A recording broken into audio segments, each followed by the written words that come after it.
On the night of July 25th, it began with a siren, and then the sky lit up. Residents of Moscow, Sochi, and Adler were jolted awake by massive explosions echoing across the cities.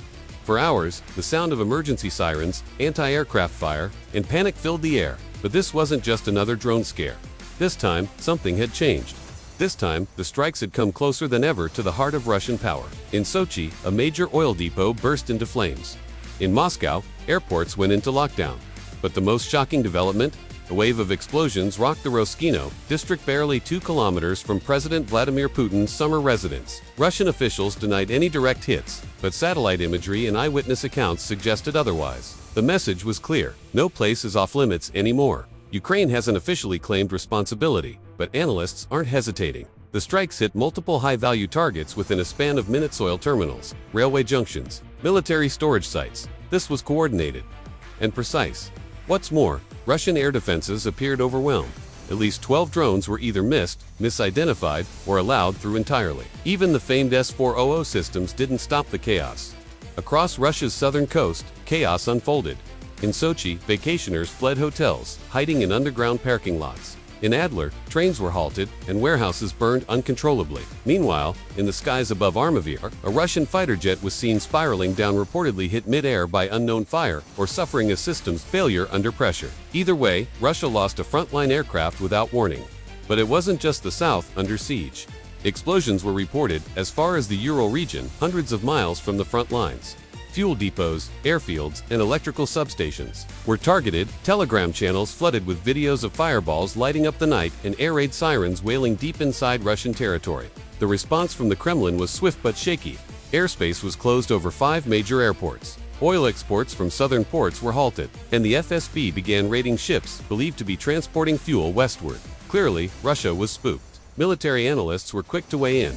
Roman Gregory, a senior defense expert, called it the largest coordinated strike on Russian infrastructure since the war began. He added that while the damage might seem symbolic on the surface, the real impact would be seen in coming weeks when logistics collapse.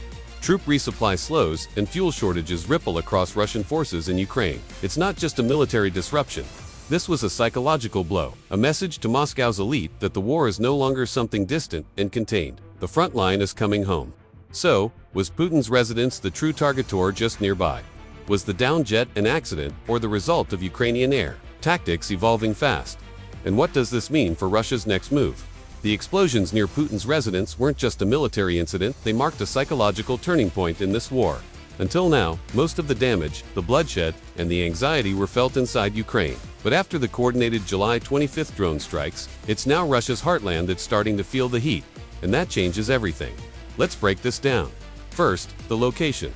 The Roskino area, just a couple kilometers from Putin's heavily guarded summer residence in Sochi, is not some random industrial zone. This is one of the most secure and strategically important regions in southern Russia. It's home to command centers, fuel reserves, and tightly patrolled airspace. For drones to reach this far, undetected and unchallenged, is not only a technical achievement, teams a direct message. Putin's circle is no longer insulated. Secondly, the targets. This wasn't about causing civilian panic. This was about crippling logistics and fueling fear within the system. Oil depots, railway infrastructure, military command posts, and communication hubs were all struck within minutes of each other. That's not a coincidence. That's military planning and Ukrainian intelligence working overtime. It's worth noting that this is happening as Russia ramps up its war economy. Oil exports fund the war effort. Railways move troops and equipment to the front. The warehouses store everything from artillery shells to body armor. And the airfields, some deep inside Russia, launch bombers that target Ukrainian cities daily. These strikes didn't just disrupt supply, they struck the arteries of Russian military power. Now, let's talk about the jet that went down. While Russian media tried to downplay it as a technical failure, eyewitness videos told a different story. Locals saw smoke trails, erratic flight paths, and a mid-air explosion. The aircraft spiraled and fell over Armavir, a region crucial for southern military logistics. Whether it was hit by friendly fire, Ukrainian drones, or onboard sabotage remains unclear. But the fact that Russia's own skies are no longer safe for its jets speaks volumes about how vulnerable the internal defense network has become. So, what's Ukraine's strategy here? Analysts believe this marks a new phase in Ukraine's asymmetric warfare. Unable to match Russia in terms of aircraft or artillery volume, Ukraine is instead using intelligence, precision, and audacity. Drone strikes aren't just symbolic anymore, they're operational tools. Cheap, fast, and hard to track.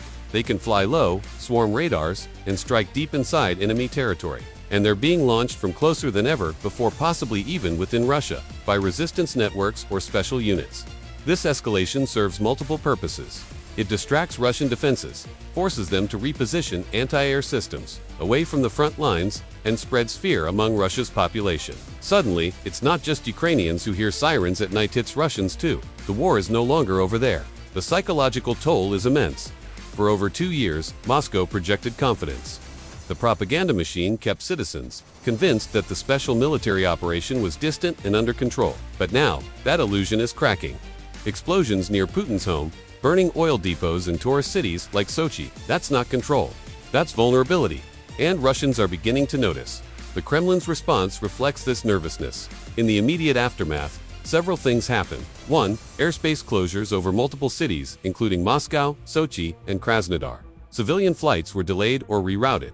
2. Mass arrests of suspected collaborators and foreign nationals, possibly a sign of paranoia growing within the state. 3. Heightened censorship, with media instructed not to show footage of the burning facilities or damaged jets. 4. Mobilization of reserves in regions closer to the strike zone. Unusual move, signaling concern about internal security. And perhaps the most telling response, a sudden tightening of air defense deployments not along the Ukrainian front, but around Moscow and the southern command hubs. That speaks volumes. But here's the deeper layer. If Ukraine can repeatedly hit fuel depots, rail lines, and even air bases hundreds of kilometers from its border, then how long can Russia sustain this war? Logistically, Russia's military might look impressive on paper, but wars aren't won on spreadsheets. They're won on supply chains, morale, and maneuverability. And if Ukraine keeps targeting the backbone of Russia's war, machine fuel, transport, and communication, they could slowly choke the beast without needing massive ground offensives. Western analysts are now openly discussing a scenario where Ukraine creates a two-front psychological war, one on the battlefield and one inside Russia's borders. The latter might not destroy tanks, but it undermines confidence, causes chaos, and fractures the illusion of invincibility. This tactic also has global implications. For one, it may finally start to shift public opinion within Russia. Most Russians have been shielded from the realities of war, but when cities like Adler, Sochi, and even suburbs of Moscow are under threat, people start asking hard questions. Why is our air defense failing? Why is the war escalating? Why can't the government protect us? Secondly, this puts pressure on allies like China and India, countries that have stayed largely neutral. So far, with the conflict creeping deeper into Russia and economic instability increasing, these nations may begin rethinking their support or trade deals. And finally, it changes the narrative for Ukraine. For months, discussions in the West centered on whether Ukraine could hold the line. Now, the question is, shifting, can Ukraine actually start turning the tide? It's too early to predict what comes next, but the tone has changed. Ukraine isn't just defending anymore, it's forcing Russia to defend itself, inside its own borders, and that shift strategically, psychologically, and politically is massive. The aftermath of the strikes has laid bare the growing cracks in Russia's war machine. What began as a tightly controlled narrative of dominance is now eroding in real time, and the world is watching. The Ukrainian strategy is no longer limited to holding the front lines or reclaiming occupied towns. It's now focused on breaking the logistical spine of the Russian military, deep behind enemy lines. Railway hubs, oil depots, and fuel storage facilities aren't just civilian targets, they're the arteries that keep the Russian war effort alive. Every destroyed tanker delays artillery shells reaching the front. Every burning oil facility means fewer tanks can roll. Ukraine has learned that you don't have to face Russia's massive army head-on when you can make it run on empty. And the West is beginning to notice this shift. Intelligence sources confirm that the attacks were highly coordinated, pointing to real-time satellite assistance and advanced drone systems with longer range and higher precision. While Ukraine officially maintains silence, it's no secret that Western technology is playing a quiet but decisive role in increasing the range and sophistication of these operations. But perhaps the most revealing signal came not from the battlefield but from the Kremlin itself. In response to the attacks, Russia launched naval drills in the Arctic, the Pacific, and even the Baltic, but not in the Black Sea. Why? Because that's where Ukraine's drone and sea mine warfare has crippled Russia's ability to defend its own coastline. It's no longer safe water for the Russian fleet. This isn't just a military problem, it's a psychological one. Russian civilians are now living with the sound of sirens, the fear of fire from the sky, and the unsettling realization that Moscow is no longer untouchable. The myth of invincibility is cracking, and Putin knows it. Inside Russia's inner circle, the concern is growing. Oil revenues fund the war and the Russian economy. If Ukraine's strikes continue targeting fuel infrastructure, it could trigger domestic unrest. Already, delays in supply chains and the threat of fuel shortages are being whispered in government halls and seen in leaked internal documents. That's why the FSB has been ordered to secure oil terminals and inspect every outbound shipment. Meanwhile, in Ukraine, military leaders are pressing their Western allies for more reach. Defense experts like Roman Gregory argue it's time to give Ukraine the Taurus missile system capable of destroying fortified targets 500 kilometers away. That would put virtually all of Western Russia within striking range, including more military airfields, command centers, and logistical choke points. Gregory also warned that delaying further aid only benefits the Kremlin. Every day that Ukraine doesn't receive long-range strike capability, he said, is a day Russia regroups, reroutes, and reinforces. The faster Ukraine can stretch the battlefield deep into Russian territory, the faster it can shift the war's momentum. As of now, Russia's answer has been reactive. Close airspace, tightened borders, jammed GPS. But none of these moves stop what's coming because drones don't need roads, and missiles don't ask permission. The war is evolving, and it's moving faster than Russia can adapt. What we saw on July 25th wasn't just a daring raid, it was a warning shot across the entire Russian state. A statement that Ukraine now holds the ability to hit not just soldiers and tanks, but the very systems that keep Russia's war alive. And if the world continues to support Ukraine with the tools it needs, this strategy of precision, disruption, and pressure could redefine the course of the war. Big things are happening fast. Subscribe now to stay updated. You won't want to miss what comes next.